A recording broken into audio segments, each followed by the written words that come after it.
Hi everybody, thank you so much for being with me today. I thought it was time we did another small acrylic abstract on this 8-inch square canvas. So I've prepped it all, and now what I want to do is using some straight lines this time. So I'm using this set square and a Posca marker just to make some lines. I want to sort of show you how you can do abstract by colouring outside the lines. So I'm just making a few little sort of indicators of where I want to have these lines, and I've just split that down into a couple of other sections.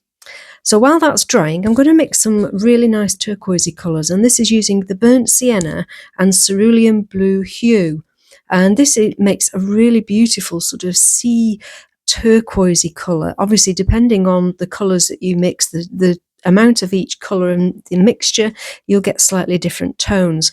So what I do first is just mix a good dollop of this up.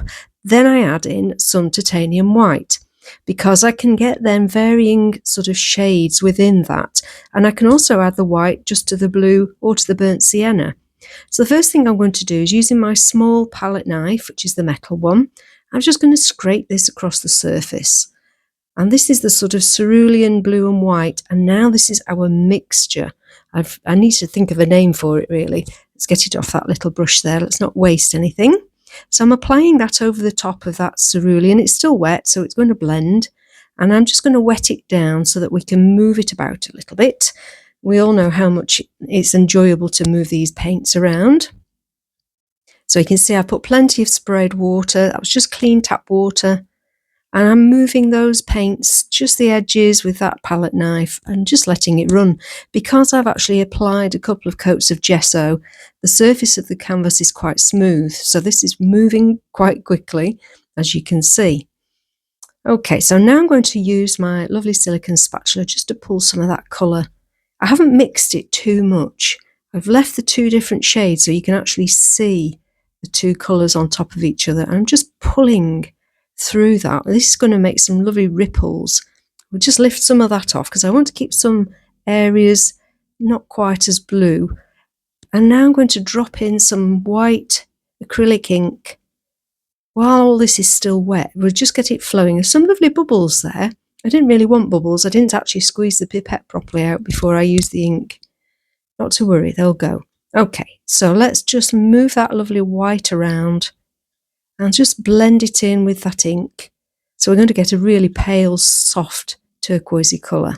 And we'll make a few little lines through that. Even though it's ink, it still makes those little ripples that we can see. Love that top corner there. Can you see the two different shades? Now, I had a bit of a disaster. The pen wasn't properly dry for some reason, and I brushed it. So I've left it because we'll probably make it disappear.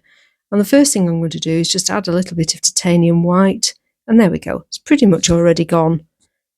That's the great thing about acrylics, is we can go over things and make them disappear. Now let's add some of that lovely burnt sienna. I do think copper, this sort of burnt sienna colour, and turquoise go so well together.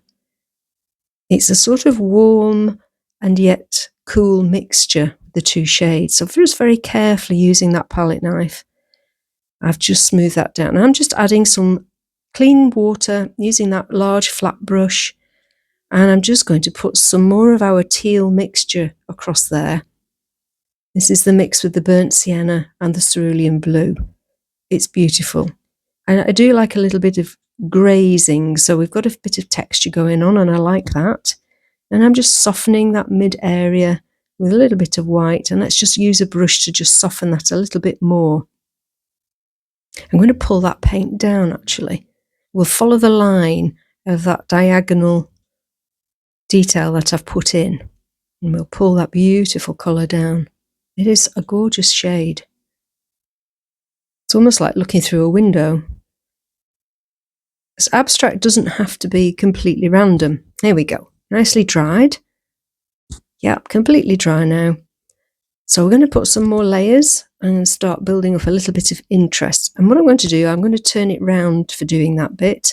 It's much easier for me to work that way because I'm right-handed. So work whichever way is most comfortable to you. If you need to turn your canvas around, you can do.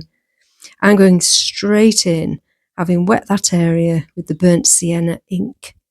One of my favourites. It's just such a gorgeous colour. and it's just flowing beautifully into that water. And we'll just give it a bit of a swoosh about. That is a technical term, by the way. And then we'll just soften that down, a little bit more water on that brush there, just to make it run, but with control. Now, I'm going to take it across some of that turquoise, but I don't want it going too mad. Okay, so I'll lay it flat again, and I'll just spritz it to soften it down. There we go.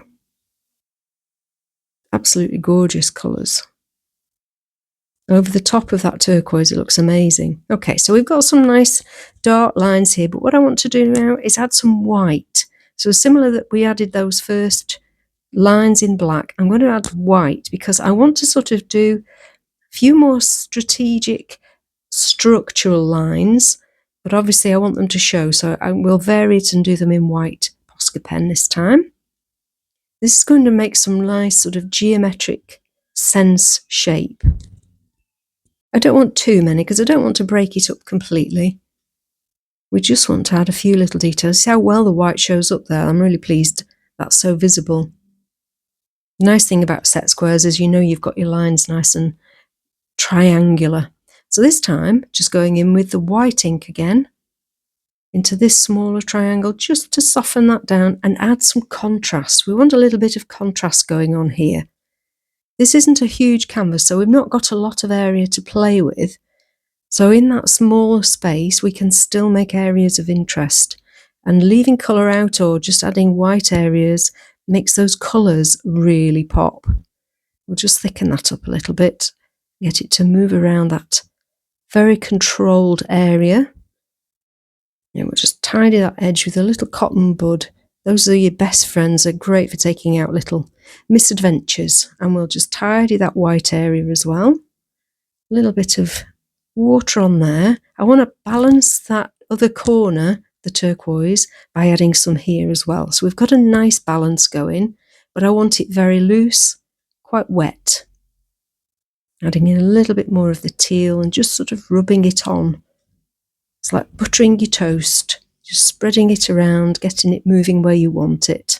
And we'll darken that little bit of burnt sienna. Oh, it's just delicious. This is just the burnt sienna acrylic paint.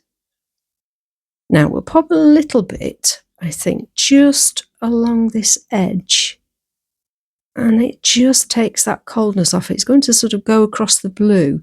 Let's just soften that down. And you can just see it's added a little touch of warmth without being too much. Very simple colours in this painting. We'll go around the outside of that corner, just adding that lovely bit of interest and highlight. And using a slightly larger palette knife here, I'm going to add some of the darker teal along that white line. If you're a little unsteady, don't worry, keep a cotton bud handy and you can always take off little bits if it goes over. And just adding some of that cerulean blue with white just on the top and mixing the two together. There we go.